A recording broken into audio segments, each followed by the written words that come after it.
수업을 시작하도록 하겠습니다. 2021년 12월 2일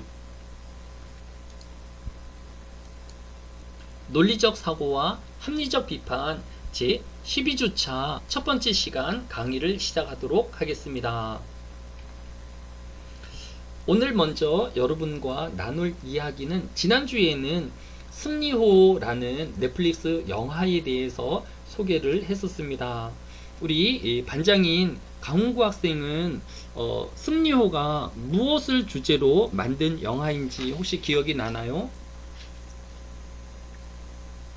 제가 저번 주 실시간 수업을 참여하지 못했는데, 네. 개인적으로 승리호라는 영화를 봤었는데 자세히 기억이 잘 안 납니다. 네. 승리호는 지난주에 소련이 자신의 띄운 인공위성을 요격하는 실험을 강행을 했었습니다. 그 요격 실험으로 인하여서 그 인공위성의 파편들이 이제 우주 공간에 떠돌게 되어졌는데, 그 우주 파편 때문에 우주 정거장 그리고 나머지 위성들이 초비상 상태에 빠졌었습니다. 우주는 여러분이 아는 것처럼 저항이 거의 없기 때문에 아주 작은 물체라도 총알보다도 더 빠른 속도로 움직이기 때문에 부닥치게 되어지면 큰 피해를 맞을 수 있고 또 큰 위험에 빠질 수 있기 때문입니다. 이 승리호는 그렇게 우주에 버려진 쓰레기를 수거하여서 경제적인 이익을 창출하는 직업을 가진 사람들이 이런 겪게 되어질 여러 일들을 모티브로 해서 만든 영화가 승리호입니다. 많은 나라에서 이 승리호에 대한 또 호평들과 또 많은 관심을 보여주고 있습니다. 이제 우리나라에서 만든 마지막 넷플릭스 영화가 오는 12월 24일 날 개봉할 고요의 바다라는 넷플릭스 영화입니다. 혹시 우리 반장인 강훈구 학생은 넷플릭스 그 영화라든지 드라마라든지 이런 것들을 자주 이용하는 편인지요? 자주는 아닌데 가끔마다 이용하고 있습니다. 네. 지금 이제 승리호도 그러면 기억을 잘 못하는 거 보니까 승리호는 아직까지 보지 않은 것 같아요, 그죠?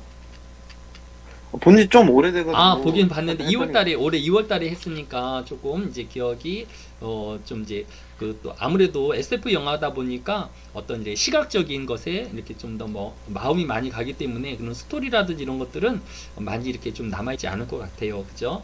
그런데 네. 이제 24일 날 고요의 바다라는 넷플릭스 영화가 이제 또 개봉이 되어질 예정입니다. 혹시 이 반장은 우리가 천체 관측하기 위해서 관측했던 천체가 무엇이었는지요? 제가 처음에 그냥 자료 조사만 했던 거는 북두칠성이란 천체고, 네. 그 다음에 제가 그 사진에 찍었던 천체는 목성입니다. 네.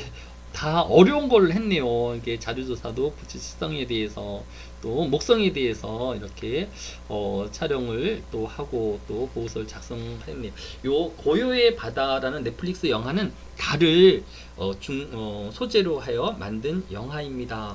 혹시 이 고요의 바다라는 달의 지명에 대해서 혹시 들어본 기억이 있나요?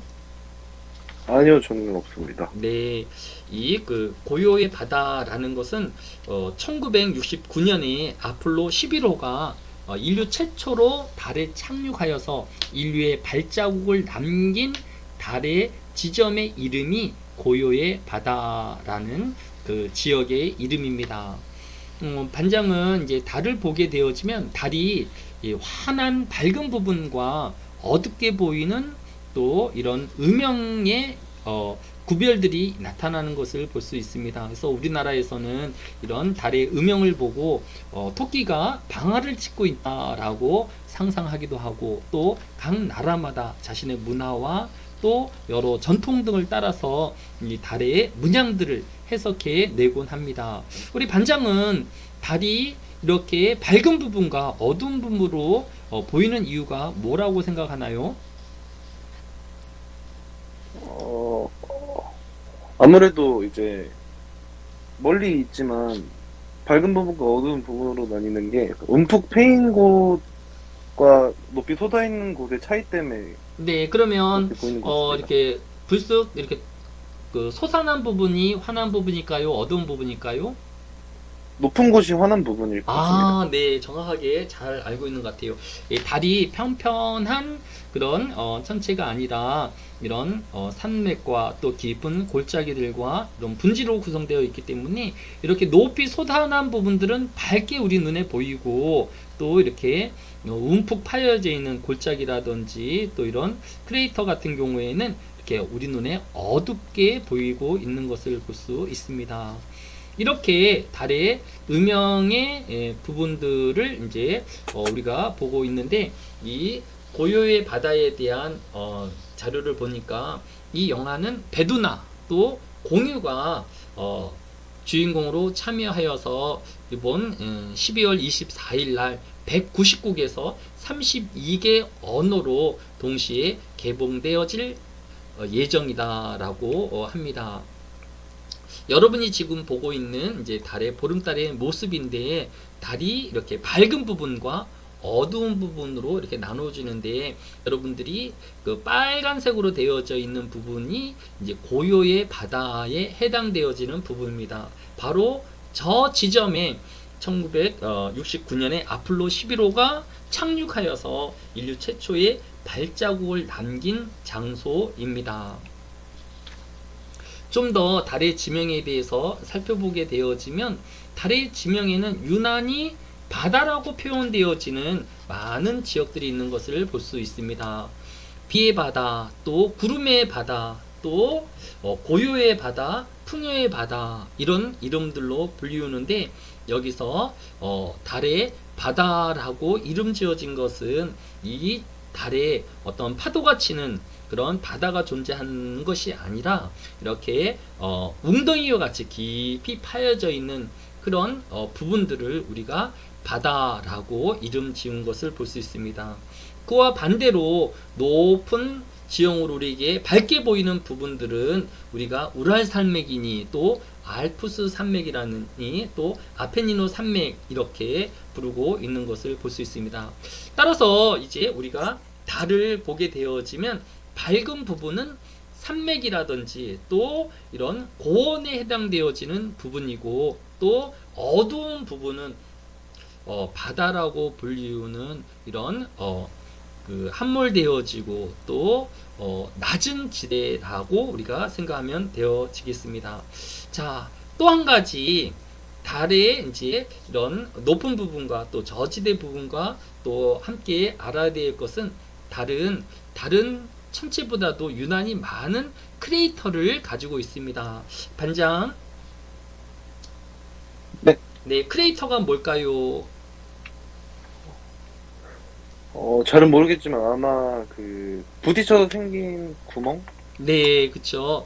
아무래도 달은 이제 이런 그 대기권이 없기 때문에 외부에 이제 천체가 이 달에 충돌을 하게 되어지면 이제 큰 이제 흔적을 남기게 되어집니다. 지구 같은 것은 이제 대기권이 있기 때문에 웬만한 것들은 이 대기권에 다 불타 없어지고 이렇게 지구에까지 도달하는 외부의 천체 운석이 발견되어질 확률이 적은 반면에 이 달은 이런 저항이 없기 때문에 작은 행성이라도 천체라도 달에 큰 자국을 남기게 되어지는데 그런 그 천체와 부닥친 흔적들을 우리가 크레이터라고 부릅니다.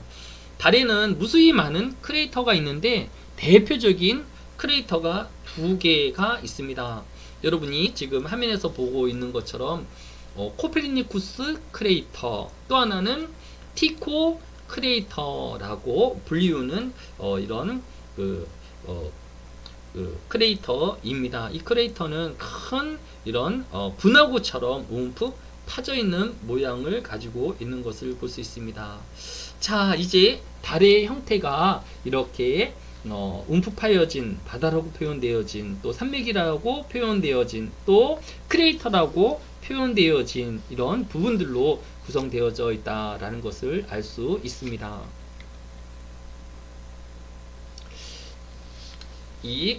여러분들이 달을 바라보면서 또 상상과 또 여러분의 꿈과 이상들을 계속 펼쳐 나아갈 수 있고, 또 우리나라가 만든 대표적인 SF 영화인 우리 고요의 바다도 또 여러분이 한번 시청해 보면 또 알지 못하였던 달의 여러 모습들도 또 더 가까이 알 수 있게 되어질 것입니다. 자, 이제 우리 지난 시간에 이어가지고 교재 10장 인과적 설명에 관한 논증 10.4 올바른 인과적 설명을 위한 기본적인 물음에 대해서 살펴보도록 하겠습니다. 우리 교재 193페이지 첫 번째 줄에 보면 인과적 설명을 다룰 때에 우리가 스스로 물어야 할 기본적인 물음은 다음과 같다라고 하였습니다. 첫 번째, 다른 가능한 설명은 어떤 것인가에 대해서 스스로 물어보아야 합니다. 두 번째로, 그런 설명을 뒷받침하거나 그런 설명을 배제해 줄 증거가 있다면 그것은 어떤 것인가를 물어보아야 합니다. 세 번째로, 원인이 무엇인지를 결정해 줄 증거 가운데 우리가 이미 확보하고 있는 것은 어떤 것이며 추가 확보가 가능한가를 물어보아야 합니다. 또 증거에 비추어 볼 때 어떤 설명이 가장 가능성이 높은지를 따져 보아야 할 것입니다. 하나씩 이제 살펴보도록 하겠습니다. 첫 번째, 우리 교재 193페이지 밑에서 15번째 줄에 보면 1. 다른 가능한 설명은 어떤 것인가? 어떤 가능성을 고려해야 하는지를 정할 때에 우리는 그 주제에 관해 알려진 것은 무엇이든 모두 고려해 보아야 합니다. 가령 호수에서 발견된 시신의 사망 원인을 조사하는 경찰은 자신의 경험과 전문 지식을 총동원해야 하는 것입니다. 또한 자살 또는 다른 가능한 사망 원인은 어떤 것인가에 대한 물음에 여러 다양한 대답들과 또 숨은 가정들을 의존해 보아야 할 것입니다. 그래서 사안의 중요성에 따라 그런 가정들도 고려해 보아야 하는 경우가 있는 것입니다. 두 번째로, 그런 설명을 뒷받침하거나 그런 설명을 배제해 줄 증거가 있다면 그것은 어떤 것인가를 찾아보아야 합니다. 사안이 중요할 경우 우리는 다른 가능한 설명뿐만 아니라 또한 그런 가능한 대안을 뒷받침하거나 그것을 배제해 줄 증거도 찾을 수 있어야 합니다. 이 두 번째 물음 때문에 여러분은 생각해 보지도 않았을 정보를 찾아 나서야 하는 경우가 있습니다. 그렇기 때문에 아주 적은 증거에 근거해 인과적 판단을 하는 일은 가능하면 피해야 하는 것입니다. 우리 교재 194페이지 밑에서 14번째 줄에 보면 원인이 무엇인지를 결정해 줄 증거 가운데 우리가 이미 확보하고 있는 것은 어떤 것이며 또 추가 확보한 것이 무엇인지를 찾아보아야 합니다. 앞에서 살펴보았던 두 번째 질문인 그런 설명을 뒷받침하거나 그런 설명을 배제해 줄 증거를 찾으려면 그 논증의 밖을 살펴보아 그 주장을 뒷받침할 증거가 있다면 그것이 어떤 것인지를 찾을 수 있어야 합니다. 하지만 우리가 찾고자 하는 것이 무엇인지 정해지면 그것을 실제로 찾아야 하며 또 실제 상황에서 우리가 필요한 증거를 찾아내기는 어려운 작업이 될 수 있을 것입니다. 마지막으로 우리 교재의 194페이지 네 번째, 증거에 비추어 볼 때에 어떤 설명이 가장 가능성이 높은지를 찾아보아야 합니다. 인과적 연관성에 관해 자신있게 판단하려면 관련 사실을 많이 알아야 합니다. 이 때문에 마지막에 다음과 같은 물음, 즉 우리가 알고 있는 것에 비추어 볼 때 어떤 설명이 가장 가능성이 높은지를 우리가 찾아 헤아려 보아야 할 것입니다. 우리 교재 195페이지 14번째 줄에 보면 지금까지의 내용을 요약해 보면 올바른 설명, 논증이 되려고 하면 다음과 같은 요건을 갖추어야 한다라는 것을 알 수 있습니다. 첫 번째, 합당한 다른 대안을 생각해 보아야 합니다. 두 번째, 다른 가능한 설명은 배제하면서 우리가 선호하는 설명을 뒷받침해줄 증거도 찾아보아야 합니다. 세 번째, 우리가 알고 있는 것과 그것이 잘 맞는지를 연관시켜 보아야 합니다. 이것이 바로 인과적 설명을 정당화하는 추론을 판단할 때에 우리가 적용해야 할 검사의 기준점들이 되는 것입니다. 197페이지 문제 10.5를 살펴보도록 하겠습니다. 스코틀랜드의 위쪽 북해를 수중 탐사하던 중 한 선의 어선을 발견하였습니다. 그 배는 아마도 바닥에 있는 구멍에서 메탄가스가 갑자기 뿜어져 나오는 바람에 침몰하였을 것으로 생각이 되어집니다. 엄청난 양의 메탄가스가 바다에서 뿜어져 나올 경우 그 주변의 물의 밀도가 낮아야 배와 같은 물체마저도 가라앉게 되어지는 것입니다.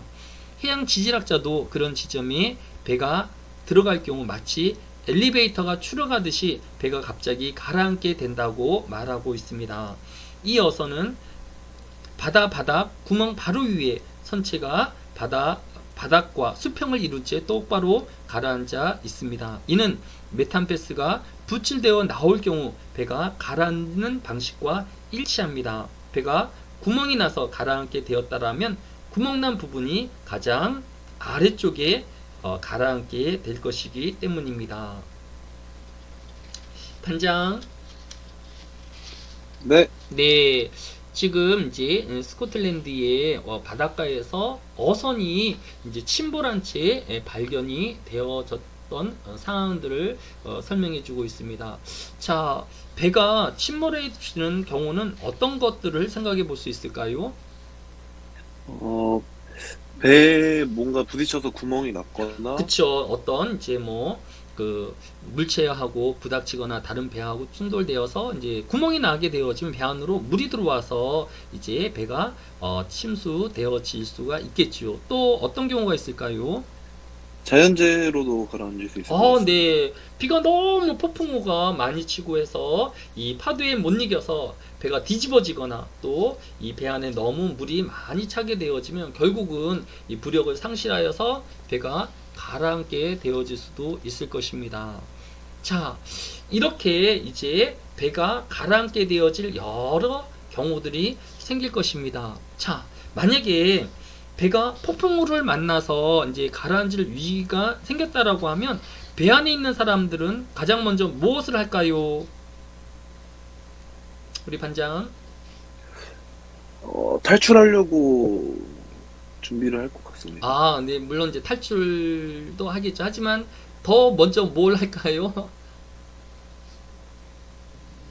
폭풍우가 치고 배가 위험에 취하게 되어지면 배의 선장은 가장 뭘 보낼까요?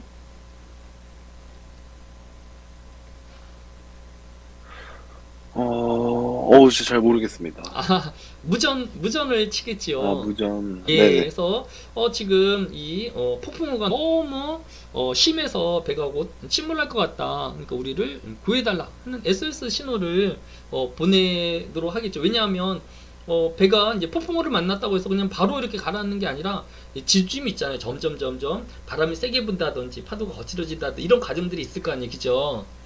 네. 그렇게 되면 이제 배는 충분히 먼저 자신의 위험 상황을 이제 무선을 통해서 당국에 이제 신고를 하거나 주변에 있는 어선들에게 알리겠지요. 그런데 이 배로부터 어떠한 구조 요청도 없었던 거예요. 그런 경우에는 뭐라고 생각할 수 있을까요?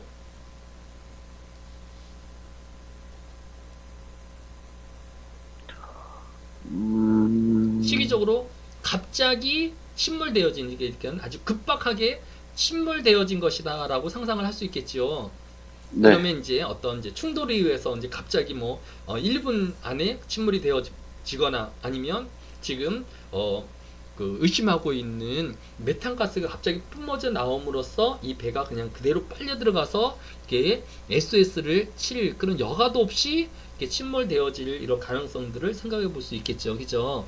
하기 때문에 네. 먼저 우리가 이제 주변에 SOS 신호가 없었다는 것만으로도 이 배가 이렇게 그 자연재해에 장시간에 걸쳐서 저항을 하다가 침몰되어진 것이 아니라 급작스럽게 침몰되었다라는 것을 가정해 볼 수 있고, 또 우리가 이런 자연재해로부터 침몰했다는 그것이 뭐 불가능한 건 아니겠지만, 뭐 선생이 당황해서 SOS 신호 보내는 것을 잊을 수도 있겠지만 일상적으로는 그럴 가능성이 낮다라고 생각할 수 있겠죠. 네. 네. 그 다음에 두 번째, 자, 이제 이 배가 어떤 물체하고 충돌해서 만약에 추락하게 되어지면 이 그 바닥에 이 배는 어떤 모양으로 이렇게 깔아앉아 있을까요?